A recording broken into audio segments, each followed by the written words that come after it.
Hello friends, સ્વાગત છે તમારું મારી યુટ્યુબ ચેનલ LLB ગુજરાતી મીડિયમમાં.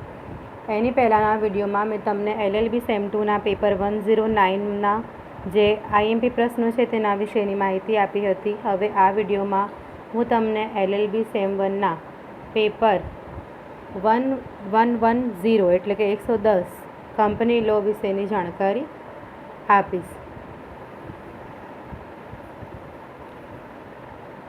આવનારી જે પરીક્ષા છે જે આવતીકાલથી શરૂ થાય છે 16મી એપ્રિલથી, તેમાં તમને આ જે IMP પ્રશ્નો છે કામ લાગશે, તેથી આ પ્રશ્નો તૈયાર કરી દેવા.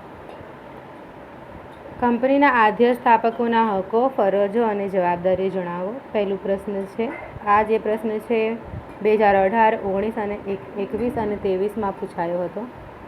હવે એના પછી બીજો જે પૂછાતો હોય છે એ પ્રશ્ન છે કંપનીના વિસર્જનની વિવિધ રીતો જણાવો. કંપનીના વિસર્જનની વિવિધ રીતોવાળો આ પ્રશ્ન જે છે 2018, 2021 અને 23માં પૂછાનારો IMP પ્રશ્ન છે. હવે એના પછી કંપનીના સભ્ય થવાની રીતો જણાવો તથા સભ્યના હકો, ફરજો અને જવાબદારીઓ કેસ લો સહિત સમજાવો. આ જે પ્રશ્ન છે એ 2019, 2021 અને 23માં પૂછાયો હતો. આ પણ IMP પ્રશ્ન છે. એના પછીનો પ્રશ્ન જે છે કંપનીના આવેદનપત્રનો અર્થ અને તેની જુદી જુદી કલમો વિગતે સમજાવો. આ પ્રશ્ન 2018, 19 અને 21ની અંદર પૂછાયો હતો. હવે એના પછી જે છે આવેદનપત્ર અને નિયમનપત્ર વચ્ચેનો તફાવત જણાવવાનો છે. એટલે કે આ બંનેનો તફાવત જેની અંદર જે જોગવાઈ અને જે કલમ હેઠળ કરવામાં આવી છે તે લખવાનું છે. આ પ્રશ્ન 2021 અને 23માં પૂછાયો હતો.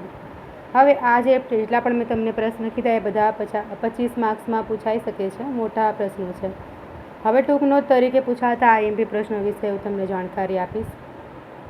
કંપની ધારા અન્વય, કંપની ધારા 2013 અન્વય કંપનીનું જોડાણ, આ ટૂંક નોંધ તરીકે પૂછાતો પ્રશ્ન છે. એના પછી વિદેશી કંપનીનો ખ્યાલ, આ પણ ટૂંક નોંધ તરીકે પૂછાતો પ્રશ્ન છે.